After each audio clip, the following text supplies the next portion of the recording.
O Espírito Santo me visitou a madrugada inteira. Era meio-dia. E eu estava ali com ele, ouvindo o que ele estava falando ao meu coração para compartilhar com vocês. E a palavra de Deus para a sua vida é justamente essa. Se o mar te submergir, a mão de Deus vai te trazer à tona para respirar. Ô, Júlio, você pode cantar de novo esse refrão? Amém. E você canta em casa com a gente. Glória. Se o mar me submergir, a tua mão Socorre, Deus. me traz à tona pra respirar. Ele te faz andar sobre as águas.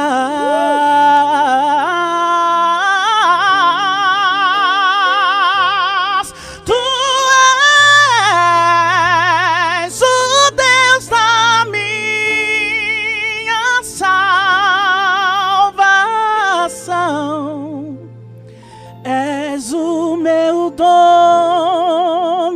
minha paixão, minha canção, canta, e o meu louvor.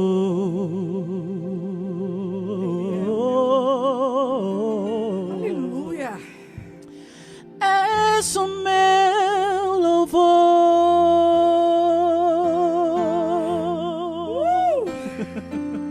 Gente do céu. Aleluia. Que lindo. Eu tenho uma palavra de Deus para compartilhar com vocês. E hoje eu vou usar o auxílio da minha colinha aqui, porque existem algumas informações, algumas coisas que eu preciso falar, que eu não vou poder confiar na minha memória. Então hoje vocês tenham um pouquinho de paciência comigo, que vai ser um pouquinho diferente.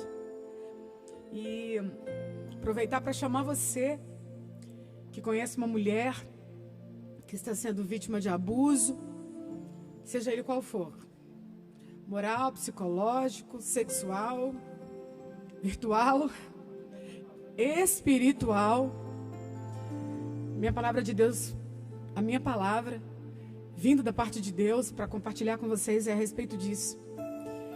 E eu sei que o céu preparou para socorrer a casa, a vida, resgatar a história de alguém. E isso vai depender das suas decisões. E antes de eu compartilhar com vocês a palavra de Deus, eu quero chamar aqui meu esposo, o preto mais lindo das galáxias. Oh, meu Deus do céu! Gente, a coisa mais rica do meu coração. É aquele ali, gente? Ao vivo, é assim mesmo? Acho que é aquele microfone ali, viu, pai? É esse aqui, é? Bastidores. Pronto. Gente, esse mês de maio, dia 21, nós vamos completar 15 anos casados. E 15 anos, gente, de uma história linda, incrível, que nós vamos compartilhar com vocês depois com um documentário. Mas eu quero aproveitar aqui, antes de compartilhar com vocês a palavra de Deus, dar uma dica muito especial e muito abençoadora.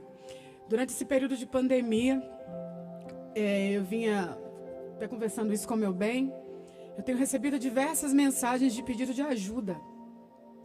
Pessoas passando por diversas guerras na sua mente, algumas espirituais, outras emocionais. E não dá para descartar que aquilo que é espiritual eu trato de forma espiritual e aquilo que é emocional eu trato de forma emocional. Só que existem muitas dúvidas. E assim, tanto na página como no Insta, no e-mail, eu recebo diversas perguntas. E aí eu comecei a raciocinar. Eu disse, peraí, meu Deus, eu tenho um compêndio de conhecimento em casa, que é meu bem, que vem há muitos anos se dedicando à batalha espiritual. São diversos livros na área e com respostas para alcançar a vida de tanta gente. Então, essa é uma oportunidade para a gente poder falar um pouquinho disso também. Meu bem que já tem 4 livros. Isso, 4 livros. 4 livros sobre o assunto. E vamos falar do primeiro, amor? Preparados para a guerra? Vamos lá. Esse primeiro livro, Deus me deu a oportunidade oportunidade de escrevê-lo e ele serve para introduzir alguém que nunca teve conhecimento em batalha espiritual no assunto.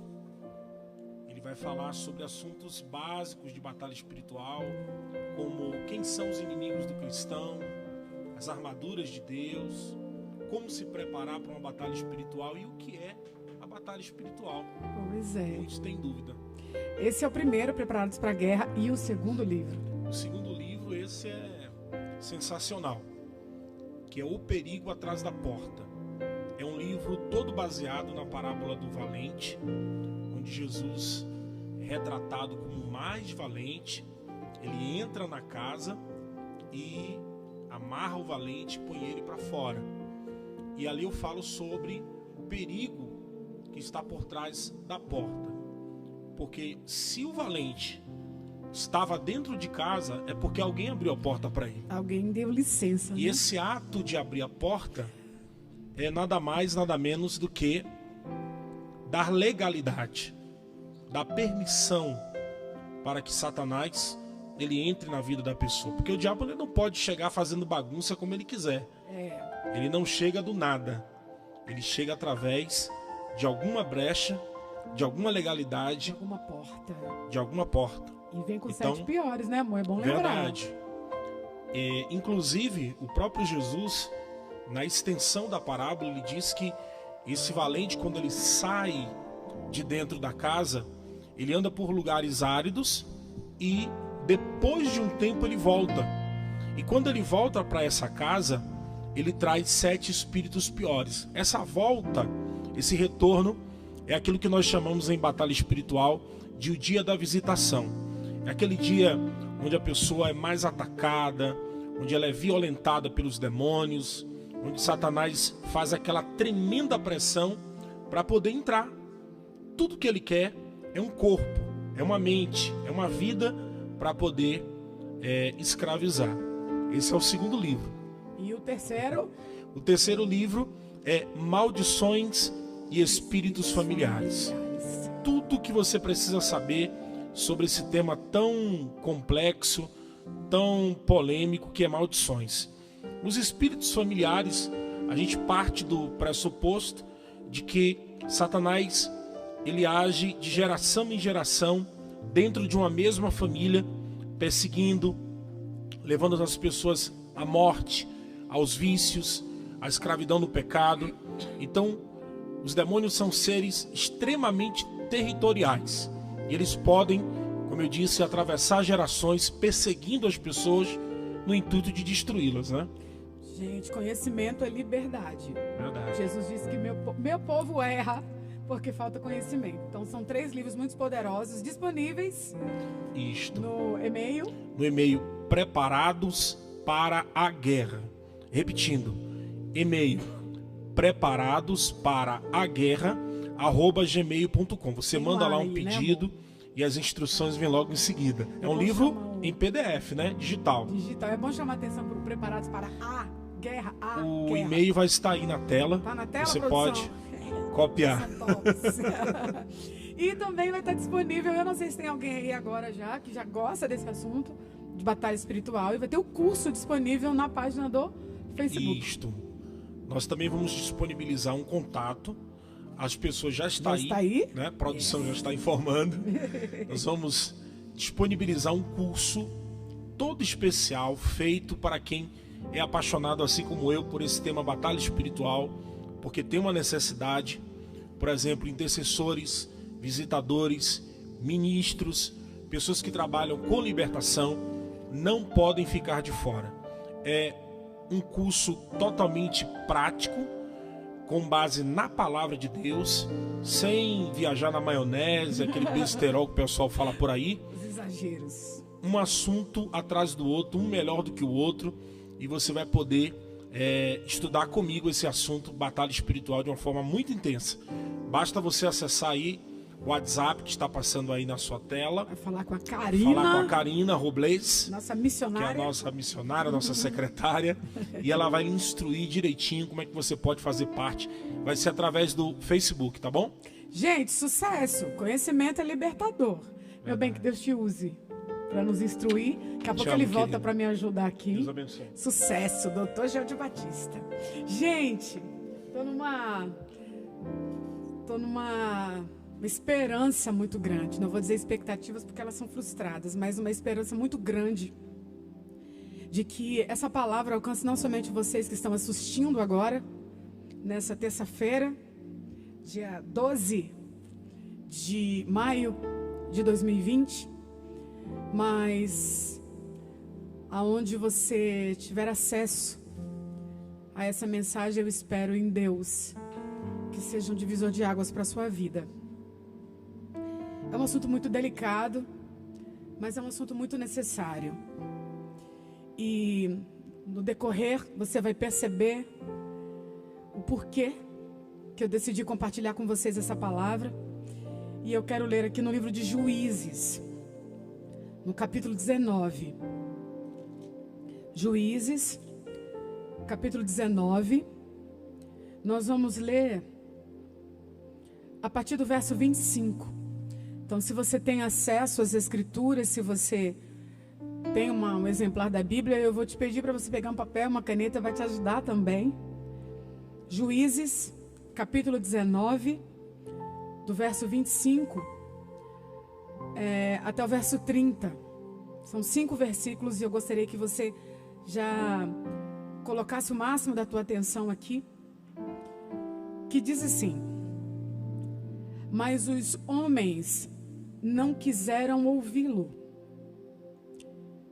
Então o levita mandou a sua concubina para fora, e eles a violentaram e abusaram dela a noite toda. Ao alvorecer, ao amanhecer, a abandonaram. Ao romper do dia, a mulher voltou para a casa onde o seu senhor, o seu marido, estava hospedado. Então caiu junto à porta e ali ficou até o dia clarear. Quando o seu marido se levantou de manhã, abriu a porta da casa e saiu para prosseguir viagem.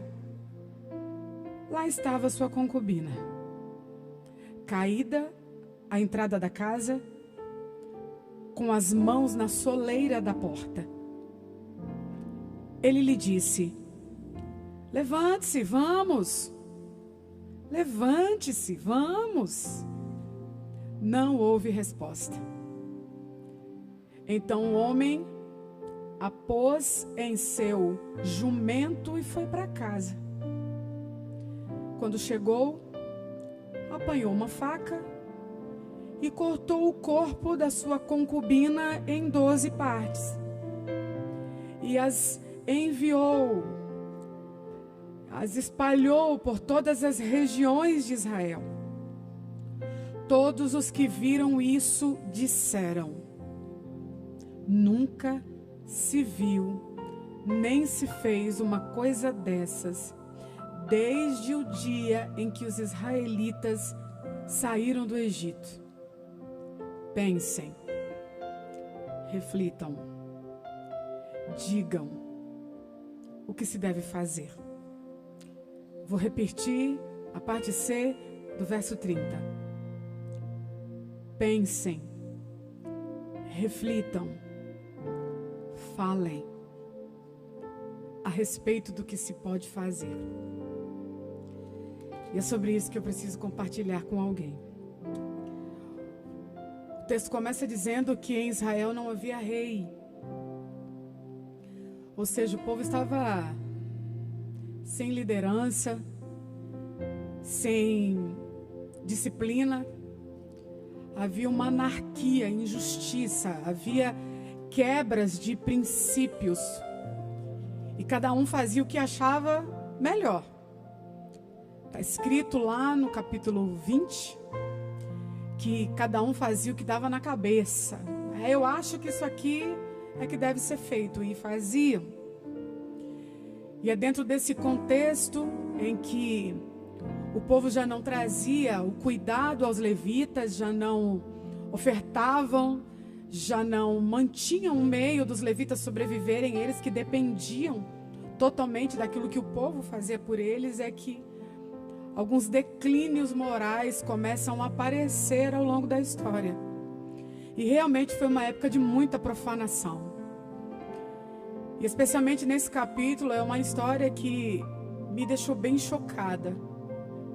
Já faz algum tempo que eu venho pensando a respeito dessa mulher e eu percebo que é tão atual quanto desse tempo. Esse levita, esse homem que foi escolhido, né, da tribo de Levi para cuidar da liturgia do culto, dos rituais de adoração dentro do templo, como também era do tabernáculo na época que era móvel. Os levitas que era a representação da religião.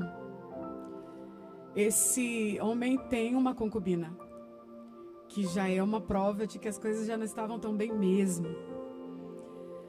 Ele tinha uma concubina, e as concubinas eram uma espécie de esposa secundária, era um objeto sexual, era alguém que servia para reproduzir filhos caso a esposa oficial, né, não tivesse essas condições. Isso aconteceu com Abraão, isso aconteceu com o próprio Sansão, que nessa época, lembra? Tinha 700 esposas, 700 princesas e 300 concubinas. Gente, é mulher demais. E esse levita tinha uma concubina que o texto diz que ela foi embora de casa. Ela se aborreceu dele e correu para a casa do pai. Ela foi embora. E 4 meses depois que ela havia partido, ele decide pegar 2 jumentos, um jovem, seu servo, alguns suprimentos e ir até Belém, onde o pai morava, e ele vai atrás dela para trazê-la de volta. E a Bíblia diz que aqui no verso de número 3, que ele lhe falou ao coração, ele a convence a voltar para casa. Ele tem um jeitinho de falar com ela que acaba convencendo ela a retornar. Ele fala de uma forma amável, ele fala de uma forma calma, ele tem um jeito gentil, ele consegue seduzi-la pelas palavras. Por isso a Escritura está dizendo que ele lhe fala ao coração, ele sabe chegar na alma dela. E na conversa que estiveram ali fora da tenda, né? Vamos para casa, está fazendo tanta falta. E ele fala que convence, ela leva ele para dentro da tenda, chama o pai e diz: olha quem veio me buscar. E o texto diz que o pai o recebe com festa, o pai recebe com alegria, o pai se empolgou. Ai, vamos fazer uma festa. 3 dias de festas, 3 dias comendo, bebendo. Quando é no 4º dia, ele diz: então vamos embora, né? Bora para casa. Aí o pai dela diz: ah não, fica mais um dia. Olha, vamos fazer o seguinte, vamos comer mais um pouquinho, vamos beber mais um pouquinho. E eles dormem lá. Na manhã do 5º dia, eles acordam, preparam tudo para ir embora. Aí o pai de novo: ah, fica mais um dia, vamos tomar café da manhã. Aí tomam café da manhã. Gente, bora almoçar. O pai vai procurando o que consegue para segurar a filha mais perto dele. Não sei se de repente ele já estava sentindo que alguma coisa ruim poderia acontecer, porque a Bíblia dá muita ênfase a essa questão de ele insistir tanto. Já é o 5º dia e ele está pedindo: não vão. É quando o levita diz: não, agora nós iremos, nós vamos embora. E se despedem do pai e decidem ir embora.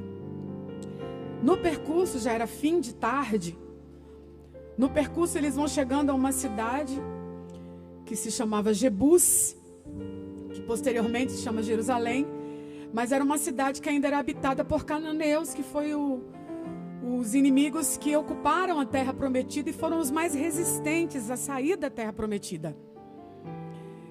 E eles estavam por ali em Jebus, e o servo diz ao levita: vamos ficar por aqui mesmo, Aí o levita diz, não, porque esse povo não tem aliança com Deus.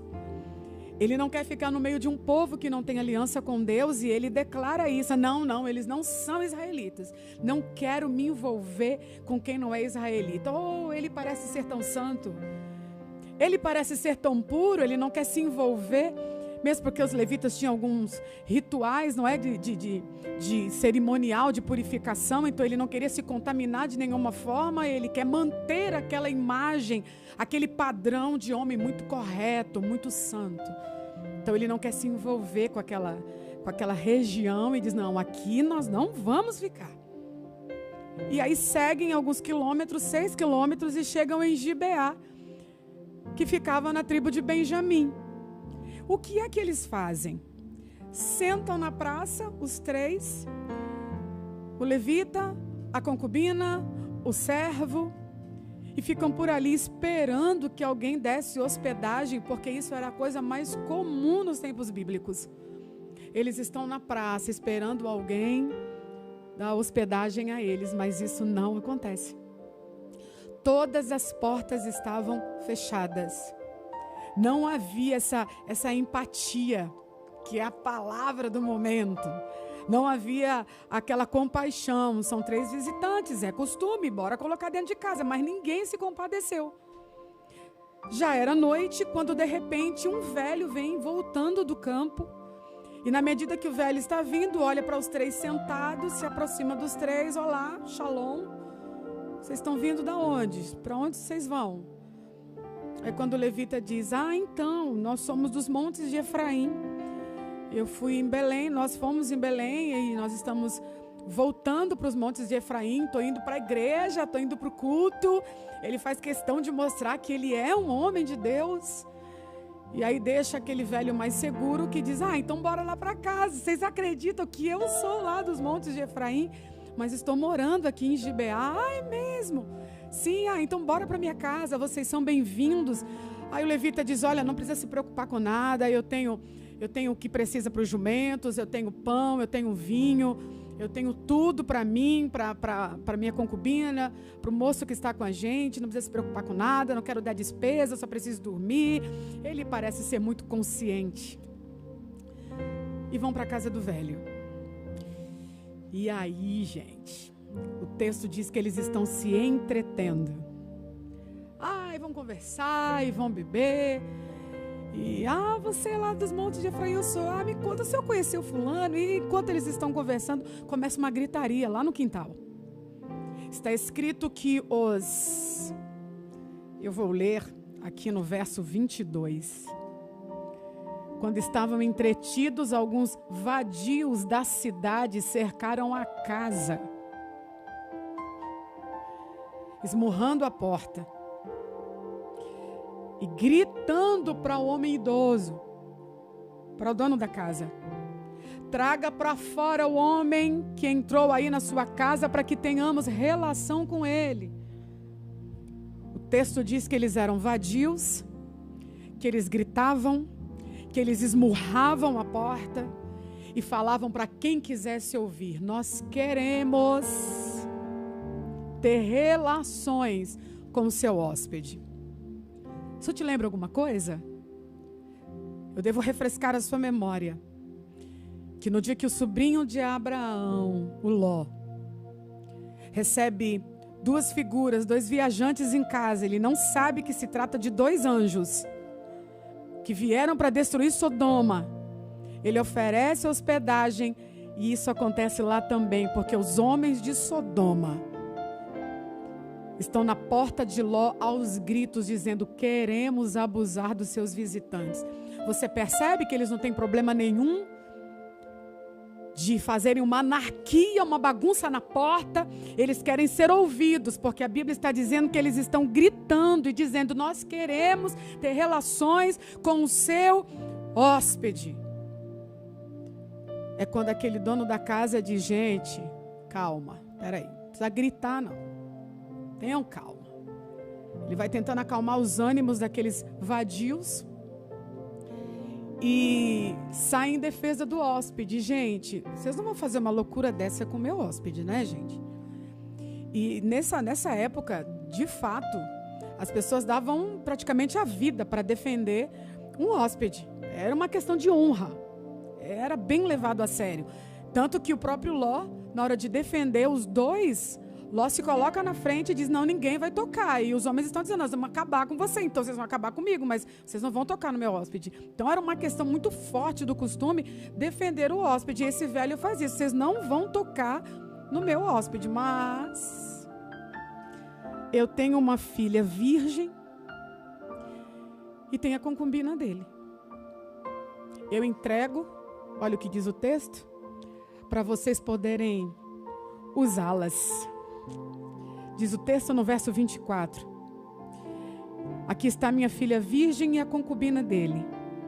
Eu trarei para vocês e vocês poderão usá-las e fazer com elas o que vocês quiserem, mas não toca no meu hóspede. Você percebe como a mulher era tratada? Ele tem uma filha virgem que ele prefere entregar na mão de tiranos. Ele tem uma donzela dentro de casa que ele prefere entregar na mão dos outros para ser violentada, para ser um objeto. Porque, infelizmente, em algumas culturas, algumas de forma velada, né? E outras de forma bem mascarada, não é? A mulher é usada como um produto, como um objeto. Para você ter noção, os gregos diziam que escravo e mulher não tem alma. Na minha caravana para Israel do ano, acho que foi o ano retrasado, o ano passado, a nossa guia turística, uma senhora judia, que já trabalha como guia em Israel há 30 anos, nos disse que se uma mulher judia queimasse o arroz, o seu marido poderia colocá-la para fora de casa. Isso é só para você ter uma noção do quanto eles viam a mulher como um objeto. Agora o que me aterroriza é um pai pegar uma donzela, uma filha pura e jogar. Ele está mais preocupado em honrar um hóspede do que proteger a sua família. E aqui eu quero abrir uma observação para algumas pessoas que precisam acordar para algumas realidades. Eu tive um start esses dias. Gente, eu gosto de limpar a casa. Eu gosto de colocar arranjo na mesa. Eu gosto de detalhes. E tem dia que eu estou bem inspirada, né? Então eu dou uma caprichada. E há meses atrás eu preparei a mesa de uma forma diferenciada para o café da tarde. Os meus filhos, os 3, estudam de tarde.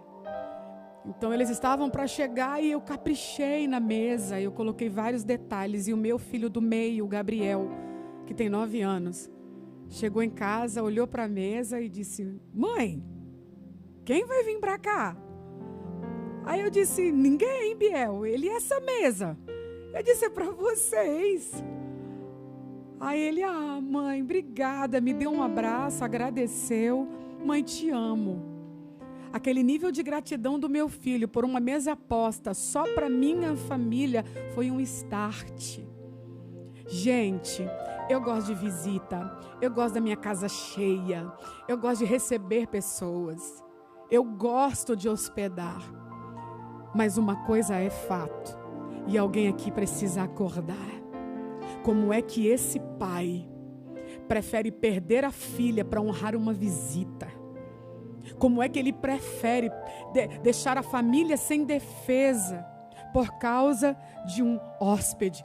Eu preciso dizer para alguém: faça pelos outros, mas priorize a sua família. Faça por terceiros, mas priorize a sua casa. Quantos homens que se casam e priorizam o futebol? Que se casam e priorizam os amigos? Quantas mulheres que se casam, mas priorizam umas noites, umas baladas com as amigas? Priorizam outras pessoas e abandonam a família. Quantas pessoas que estão me assistindo aqui carregadas de culpa porque fazem tanto a obra de Deus pelos filhos dos outros, pela casa dos outros, e deixam as suas próprias casas. Quantas pessoas adoecidas no ministério que você conhece. Eu me lembro que eu tive numa cidade no interior e uma irmã indignada porque a mãe, há mais de 30 anos, educadora esgotada, acabou segurando à força uma criança do nível de estresse que ela estava. E ela, além de ser educadora, ela cuidava da alimentação de mais de 1.000 pessoas na igreja onde ela fazia parte. Ela pediu ao seu líder um tempo, porque ela não tinha condições emocionais, psicológicas de seguir com aquele trabalho. O que ele disse a ela? Vai trabalhando que Jesus vai te curar. E eu sei que existem muitas pessoas que estão perdendo outros dentro de casa, mas estão priorizando o quê? Não, eu preciso fazer a obra de Deus porque eu nasci para isso. Ei! A primeira obra de Deus é a nossa casa. A primeira obra de Deus é a nossa família. Lá no Éden, antes de estabelecer a constituição, a igreja, Deus estabeleceu a família. E eu quero pedir aos pais, às mães, aos líderes, aos casados aqui, honrem amigos, honrem parentes, só não esqueça, a sua família vem em primeiro lugar. Olha o que diz o texto. Aquele velho tenta entrar num acordo com aqueles vadios que não querem acordo e não param de gritar. É quando o levita sai da casa e fala para aqueles homens: espera aí que eu vou resolver isso aqui. Aí a Bíblia diz que então, o verso 25, onde nós lemos: os homens não quiseram ouvi-lo, então o levita mandou a sua concubina para fora. Ele empurrou ela para a morte. E eu vou falar isso aqui com muito temor. Ele vai negociar com aqueles vagabundos e empurra a sua mulher para a morte. Ele pega aquela concubina e expõe. Quem deveria proteger está jogando para o assassinato. Gente, o que ele está fazendo? Aqueles homens estão dizendo: queremos ele, mas ele, para se proteger, joga ela. O que vale aqui é ele ficar bem e ela que lute para sobreviver. Não é essa a linguagem do momento? Você que lute? Era esse cara. Ele pega essa mulher, expõe para aqueles homens abusarem dela, ele empurra ela para a morte. E agora de tarde, quando eu estava finalizando a minha compreensão aqui do texto, eu estava avaliando algumas coisas.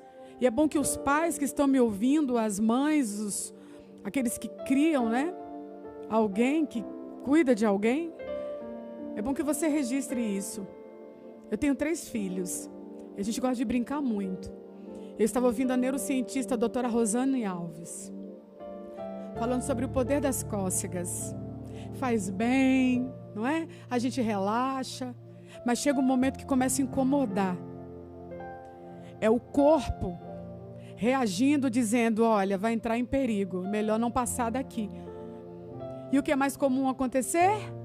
Um adulto fazendo cócegas numa criança que está dizendo: para, por favor. E geralmente alguém que estiver perto vai dizer o quê? Ah, larga a mão de ser chato, você estava rindo até agora, vai brincar. Larga a mão de ser insuportável, deixa brincar com você. De forma que aquela criança vai crescendo e na sua mente, o que ela entende? Tem alguém que se diverte às minhas custas e eu não posso falar nada.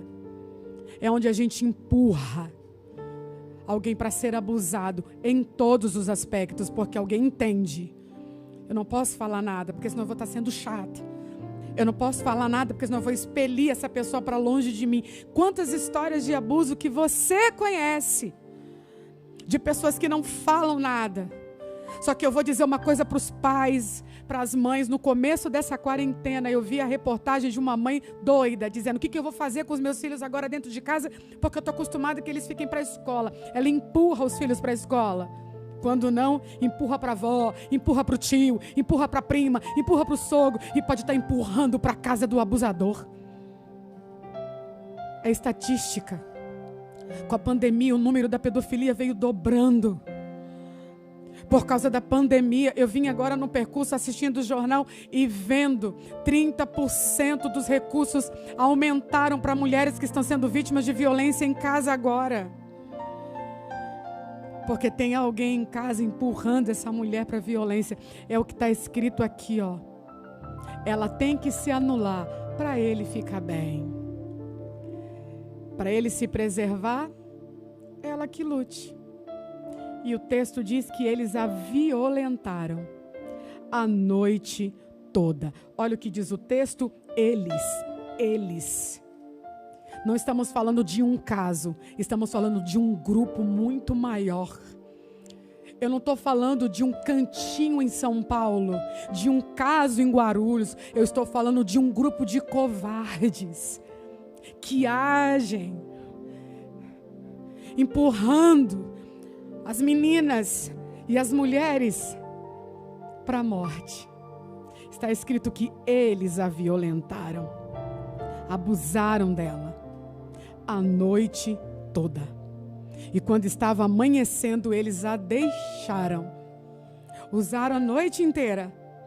E agora abandonaram ela lá. Só que a palavra diz que do lugar de onde ela foi abusada até a casa onde ela estava hospedada, ela conseguiu chegar lá. Ela não morreu imediatamente. Ela consegue fazer um percurso, ela ainda tem um tempo de vida. Eu fico pensando o que aconteceu na mente dessa mulher. Depois de tantos homens terem abusado dela, depois de tanto abuso, depois de tanta violência, ela ainda teve um tempo de vida. Como é que ela ficou? Como é que ficou a mente dela nesse tempinho de vida que ela teve? Porque está escrito que ela não morreu imediatamente. Como é que estava a emoção daquela mulher que foi abusada por tantos homens? Eu não sei se você lembra daquela menina do Rio de Janeiro de 16 anos que foi abusada por 33 homens. E absurdamente eles compartilharam áudios dizendo que foi ela que pediu. Essa é a conversa da nossa geração. Ah, ela deu abertura. Ah, estava com uma roupa assim, assada, cozida, mal passada. A culpa é dela, a culpa é dela. Eles fazem atrocidade, mas a culpa não é deles. E eu sei que tem alguém aqui me assistindo agora que o abusador consegue fazer isso com você, colocar na tua cabeça que a culpa é sua. Há poder no sangue de Jesus. E acredite, se você ainda respira, o céu está te trazendo à tona, apesar de estar toda quebrada, porque é o que o texto está dizendo. Ela está violentada, ferida, machucada, mas ela tem um tempo de vida até chegar na casa que ela estava hospedada. Eu imagino de forma óbvia que passa um filme na cabeça dela. O que eu fui sair da casa do meu pai? O que foi que eu fiz com a minha vida? Trancou faculdade, abandonou o curso, se anulou, acreditou na conversa doce dele, porque ele tinha essa conversa doce. Mas de repente ela está na porta, com as mãos ali, e o texto diz aqui no verso 27, que ele, acordando, no dia seguinte, ele entrega ela para a morte e vai dormir. Indiferente, como se nada estivesse acontecendo, ele vai dormir. E o texto diz que ele abre a porta para prosseguir a viagem. Ele não quer nem saber onde é que ela está. Ele não quer nem saber se ela está viva, se ela vai voltar. Está escrito aqui, ele abre a porta para prosseguir a viagem. Ele não está nem aí. Como é que ele foi buscar ela na casa do pai e agora ele não está nem aí para prosseguir sem ela? E quando ele abre a porta, ela está caída. Você percebe que ele ia seguir a vida dele, porque para ele está tranquilo. Como se nada estivesse acontecido na noite anterior e naquela madrugada inteira. Eu estava avaliando os traços de psicopatas, e pelo amor de Deus, hein? Não vai ficar medindo as pessoas sem ter realmente uma conclusão séria de que é ou não. Mas um dos fatores da mente do psicopata é que ele tem essa capacidade de chorar, de seduzir, de ser bonzinho, mas ele também tem aquela capacidade de ver alguém agonizando e não sentir nada. E isso aqui é provado cientificamente, que alguns exames que mostram a reação da mente do psicopata quando ele olha para uma imagem de alguém sofrendo e ele não sente nada. É indiferente. É o que aconteceu aqui no texto. Ele foi lá convencer, mas na hora que ela está caída, ele simplesmente começa a falar para ela: bora, bora, levanta, vambora, vambora. E não houve resposta alguma, silêncio absurdo. E ele está dizendo para ela: bora, levanta. Ele quer uma morta em atividade.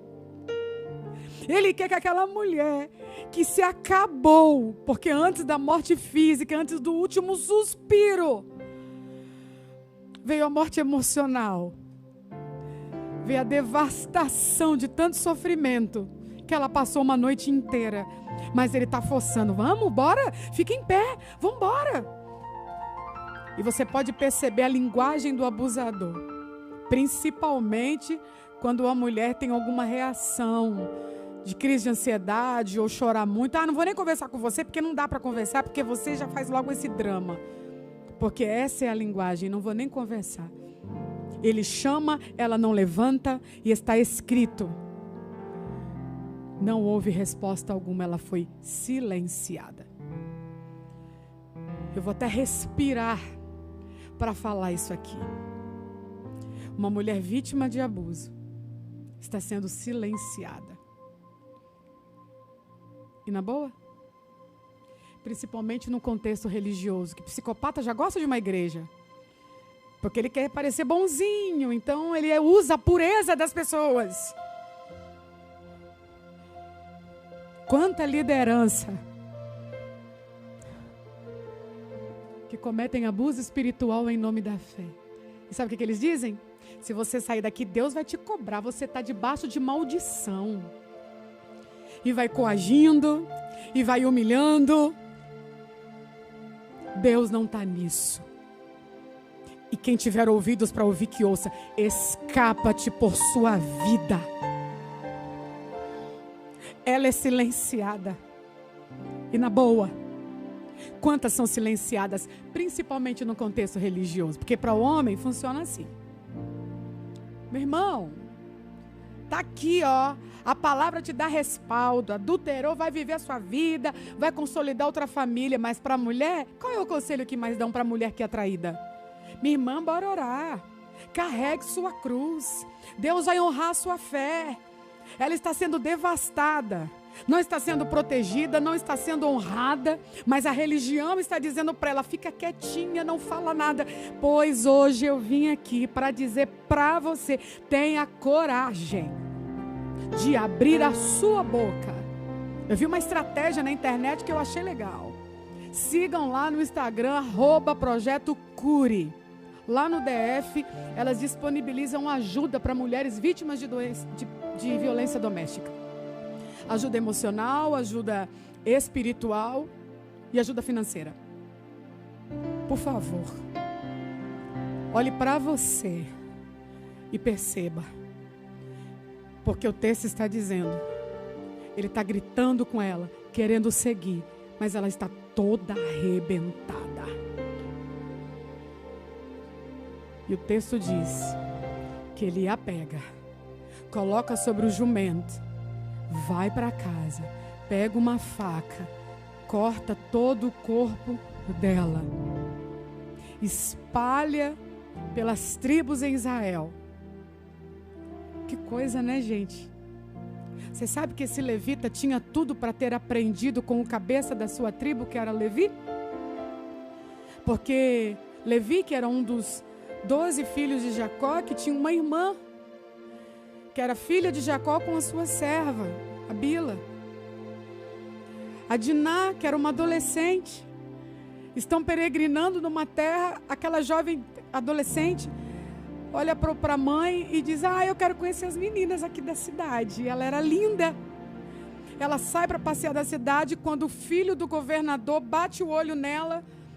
E a Bíblia diz que ele abusa daquela menina, e depois que ele abusa dela, ele fala amavelmente e diz para ela: vou te pedir em casamento. Aí chega para o pai e diz: pai, conversa com Jacó, pede para ele me dar a Diná em casamento, quero casar com ela, pai.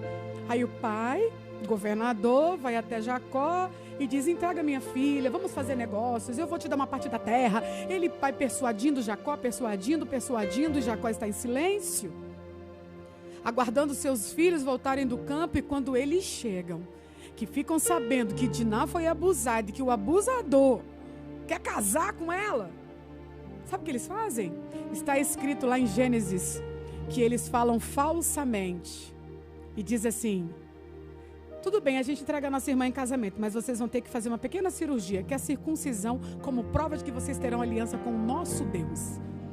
Como era um processo doloroso e exigia um momento de recuperação, o governador sai falando para toda a cidade: olha, esses homens são muito bons, e para nós fazermos aliança até econômica com eles, precisamos circuncidar. Bora, gente, é rapidinho, é um cortinho, daqui a pouco a gente está bem. Ele vai convencendo aqueles homens todos circuncidados. A Bíblia diz que eles estão enfraquecidos, esperando se recuperar, quando os filhos de Jacó atacam, matam o governador, matam o filho, sai pegando, saqueando os bens daqueles homens. Jacó fica desesperado de: gente, o que foi que vocês fizeram? Olha o nosso tamanho, eles vão vir contra nós e nós não vamos ter como nos defender.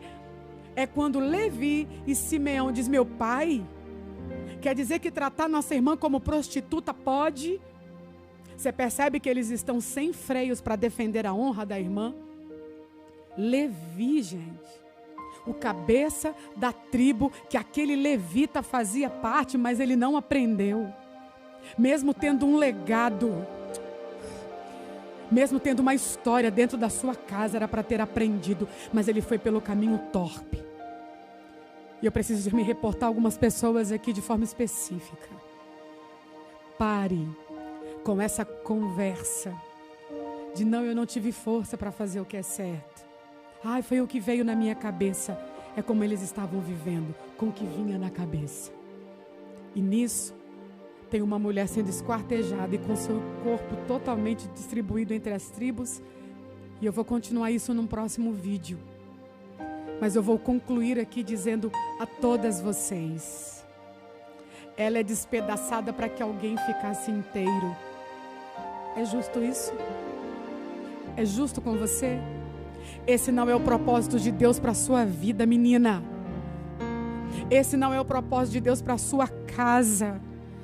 Porque o reino de Deus é um reino que honra as mulheres.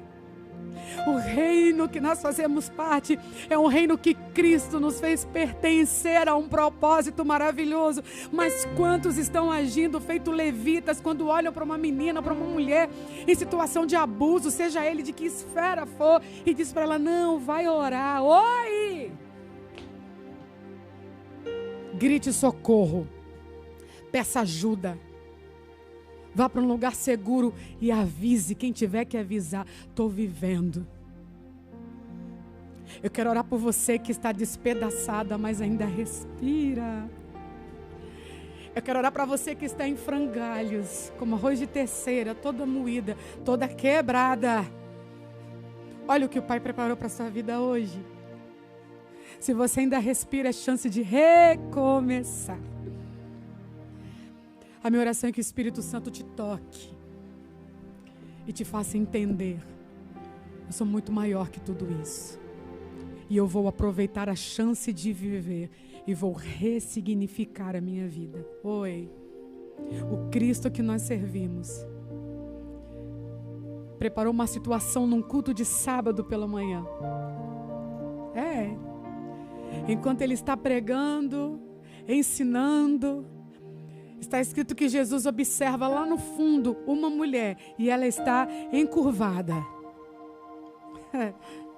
Ele está ensinando, mas está de olho no coração. Ele está ensinando, mas está no olho daquela que está sedenta para lhe ouvir. Lembrando que nessa época as mulheres e deficientes sentavam nos fundões. À frente ficavam os homens. No meio, os estrangeiros e a mulher deficiente no fundo. Jesus sabe que quando ele olha para aquela mulher, ele sabe o que ele vai provocar num contexto religioso e social. Mas ele faz. Na moral, Jesus é topíssimo. Porque ele está ensinando, gritando para a sociedade como é que mulher tem que ser tratada. Ele olha para ela no fundão e diz: vem. E ela, que já sabia, Ir para frente seria um grande desafio. Qual foi a resposta dela ao chamado de Jesus? Vem. O que foi que ela fez? Não, eu não vou não, porque vai dar problema. Se eu for, vai ser matéria para tudo que é lado, que onde já se viu, Jesus está chamando uma mulher para frente. Mas ela não quis nem saber da repercussão. Quem está me chamando para frente vai me dar respaldo. O Jesus que está me chamando para seguir para frente, vai cuidar dos resultados. Fui. Ele não prometeu para ela ali, vou te curar, pode vir que eu vou te curar. Ele só chama. E ela só vai. Enquanto ela está seguindo. Claro, os burburinhos. O que ele está fazendo? Ele está tirando uma mulher do fundão e colocando para frente. O que ele está fazendo? Ela vem vindo. Jesus faz o quê? Toca nela. Que escândalo. Não podia falar, piorou tocar. Mas ele toca. E libera uma palavra para ela. Você está livre. E imediatamente aquela mulher se endireitou e passou a dar louvores. Ela não parava de adorar, ela não parava de glorificar, porque o toque de Jesus é libertador. Porque Jesus toca e a enfermidade que lhe deixou encurvada 18 anos é sanada ali. Aleluia. Um toque de Jesus e a sua vida vai dar um giro de 360 graus. Mas você vai ter que decidir se vai seguir em frente, atendendo ao chamado, ou se você vai se encolher aí nos fundões da onde te jogaram, dizendo que aí é seu lugar. Acorda! Oi! A sociedade dizia o quê? Lugar de mulher não é aí. Lugar de mulher é onde Jesus quiser. E é Ele que está dando essa lição para gerações. Vem. E ela, eu vou. Aí Ele fala com ela. Ele toca. Jesus fala, minha gente. A fala de Jesus é libertadora. A palavra de Jesus é como um abrir de cadeados. Aquela mulher se endireita e passa a dar louvores, mas tem um grupinho de machistas de plantão, muito rigorosos, extremamente rigorosos. Começam a falar, e está escrito que eles ignoram a presença de Jesus ali, Júlio. O dirigente da sinagoga ignora a presença de Jesus, olha para aquela mulher, olha para a multidão que estava ali no culto e diz: ô gente, ei, hoje não é dia para ninguém ver ser curado não. Por que vocês não vêm na segunda, na terça, no domingo? Aquele dirigente está dizendo que um ritual é maior do que um propósito eterno. Jesus deixa ele falar. Jesus poderia ter pego aquele dirigente, levado num cantinho e dizer: deixa eu falar com você aqui. Não, Jesus dá a resposta na frente de todo mundo e diz: hipócrita, boi, vaca, jumento pode ser cuidado no sábado se estiver correndo risco de vida. Não é isso? Pois é. Eu só vim soltar essa filha que há 18 anos Satanás está mantendo ela presa. Jesus disse, Jesus denunciou: é o diabo, é obra das trevas, mas eu vim soltar.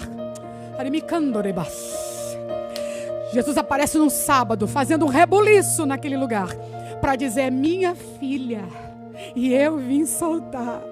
Você percebe que havia uma ação do diabo, mas ela não estava endemoniada? Jesus chama aquela mulher de filha. Jesus te chama filha, eu te solto.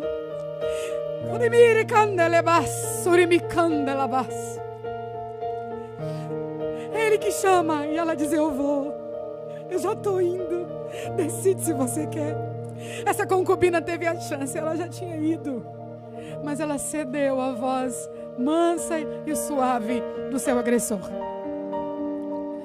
Eu estou falando de um relacionamento conjugal, mas existem outros níveis de relacionamento que estão te deteriorando, te jogando para os cantões. Cadê suas habilidades? Cadê aquela mulher ditosa, feliz? Cadê aquela pessoa que sonhava, projetava? Alguém conseguiu te jogar nos fundões, mas Jesus preparou esse momento para dizer: vem. Eu vou tocar em você. Eu já estou falando com você. Seja livre. Seja livre do seu opressor. Seja livre de toda chantagem do inferno. Seja livre de toda palavra que vem do inferno para te neutralizar e te jogar num canto. Minha filha, meu irmão, acorda. Jesus está te chamando. Vem para frente. Faz sua matrícula. Organize a sua vida. Bora, volte a projetar. Escapa-te por sua vida. Eu quero orar por você que está afastado do Evangelho. Você que está despedaçado e reconhece: Isa, eu não tenho esperança de que alguma coisa possa mudar aqui dentro de mim. Só um milagre na minha alma. Esse milagre está sendo apresentado a você aqui, agora. O nome é Jesus. E se Ele está te tocando, te chamando para voltar, vai escrevendo aí nos comentários: eu preciso, eu quero voltar. Eu quero seguir com Jesus. Enquanto o Júlio vai cantando, Jesus vai te visitando, te tocando. Se você quiser voltar, a hora é agora. E se você quiser se reconciliar, eu quero primeiramente orar por quem está afastado do Evangelho, por quem está despedaçado no mundo de horror, de pecado, de abortos, de mentira. Eu falo do diabo para você: acabou. Se joga de uma vez, mas não. Jesus preparou essa noite como um freio para dizer: vem, eu te livro dessa opressão de tantos anos. Jesus tem a data. Jesus disse 18 anos. Jesus sabe como começou. E se você quiser voltar para Ele agora, vai escrevendo aí nos comentários: eu quero, eu preciso. Ele te toca, Ele te liberta. É você que decide. Vem.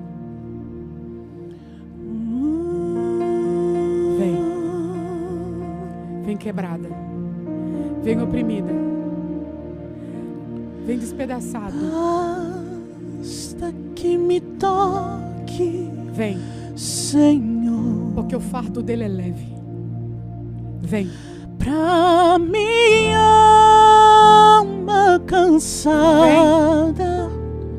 Vem, vem, vem. Se a noite escura está, tua mão me guiará. Vem. Basta que me toque, Ele já estende a mão, Senhor. A mão dela na soleira da porta. A mão da concubina na soleira da porta era o grito: me ajuda.